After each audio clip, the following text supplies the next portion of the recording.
Right. Hi, guys. Welcome back. We're going to talk about Chapter 8, Ways of Knowing. This is going to go into learning preferences and some of our strengths and weaknesses. So you're going to be able to describe the theory of multiple intelligences, relationship between emotional intelligence and self-regulation, and then identify the different types of thinking that we call successful intelligence. And then this final one is super important, multimodal learning. This is where we're going to bring it all together in how we learn. So Howard Gardner's, this is in your book. You can watch the video. You can also do the assessment. But he says there's 8 different forms of intelligence, and they function independently of the others. And we each have a mix of all 8. And I really want to stress that. Any sort of assessment that you do where it, personality assessments, learning assessments, all of them are usually a mix. And what we have is preferences. So you're going to have ones that you lean into more and want to use more, but you have a mix of all. So we're going to talk about how our growth mindset, how we bring that in with it. So here's the 8 specific intelligences. Definitely, if you have the time, do this assessment from the book. Normally, we would do this in class, so you can kind of see where you land. And you can see where all of those, some of these you can probably tell right off the bat, like this one, kinesthetic, I can never say that word, the body, the ability to move, that's a lot of students who have a hard time sitting down in class and listening to a lecture for an hour, 20 minutes, whatever, and really need that hands-on learning, you probably lean really into this one, right? Excuse me. So you really want to start doing things like, I know for me, this isn't big for me, but one thing I have to do to help me focus is on my notes, as I'm taking notes, I draw on the side as I listen because it helps me keeps me from personally daydreaming. So if you have to be moving, maybe when you're writing your notes, doodling or doing something that helps keep you moving even just a little bit may help with your attention and focus as you listen to a lecture. All of these, naturalistic is one I know for me is real low. My highest one, musical, is real low for me, but I have students that rate real high for this.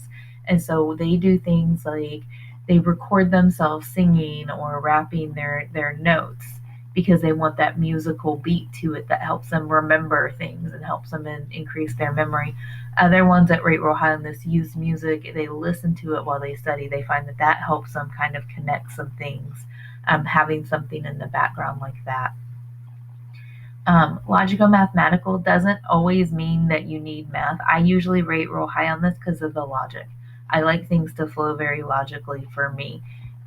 Very abstract ideas really throw me. I want it to be concrete and understandable. You will see linguistics, the ability to speak and write well. You can also, this is going to affect how you study because you might want to hear things.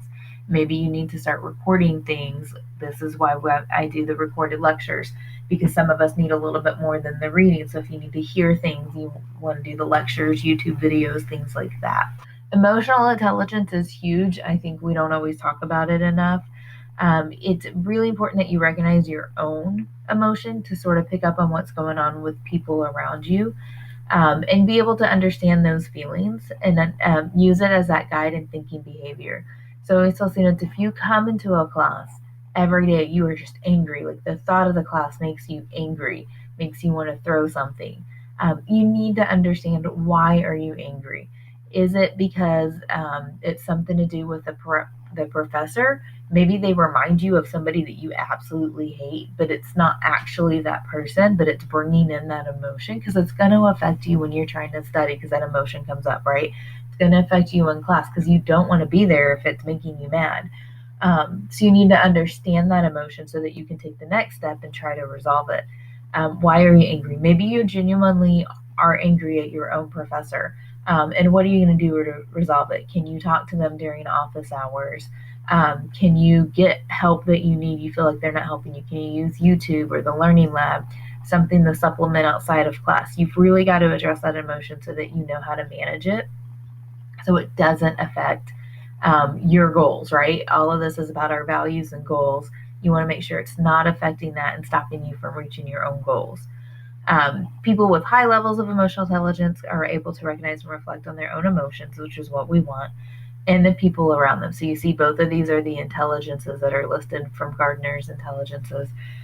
It's important to understand what's going on around us too. If you're coming to class and everything's fine, but everybody around you is always angry, you might want to take a minute and figure out why they're angry every time they're around you. Is it something that you're saying? Is it something that you're doing? And it's just important to understand. Maybe you figure out what it is and you're fine with it. Or maybe you figured it out and you realize that you were being insensitive, or you were dominating the conversation so nobody else could get a chance to respond. Anything like that. So then we talk about regulating it. Again, and this is all from your book. We really want to regulate and productively use your emotions, right? I have had students that hated a class that they were in, and it motivated them. It motivated them to kick ass in that class because somebody told them they couldn't, right? And you can use that emotion, but they understood why and where it was coming from. So, and that's just a small example. Please don't get angry in all your classes. So delayed gratification is becoming a little bit harder for a lot of us, especially for a lot of you guys that maybe just kind of grew up with this world already the way it is. But it's important to prioritize and to, use that, okay, I want to play this video game, but I'm going to write my paper first. Or I'm going to do this amount of my reading first and set that aside, and kind of use it as a reward system and kind of control what's going on with you. So it helps you be less impulsive because you can kind of understand, again, going back to the SMART goals and putting on that timetable kind of plays into this, right?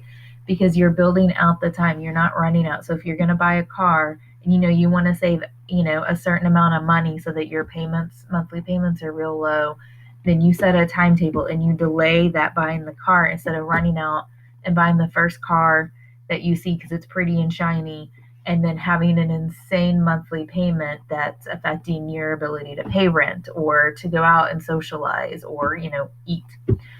You're less likely to procrastinate because you've sort of got it built in and you have something coming. Of course, higher cognitive and social intelligence, better SAT scores, socially adept, and coping with frustration and stress. And really that just goes back to the emotional regulation because you're if you remember back from Eisenhower and the Covey model, you're spending a lot of time in quadrant 2, right? Where you're regulating, you're understanding what's going on with you. You're taking that time for reflection. It's really difficult to be, I myself can be a very passionate person, and sometimes I respond to something that I'm very passionate about before I've thought it through. On the flip side, my sister is one who will, if she's angry, she'll take it out on you right there, and then she's over it. She's fine. And I like to take my time to make sure that I understand why I'm angry before having an emotional response. And it frustrates her because I'll come back to her a couple of days later and I was like, hey, I'm ready to talk about what happened the other day. And she's like, well, I'm over it. I'm done. And I'm like, no, I had some time to sort some stuff out.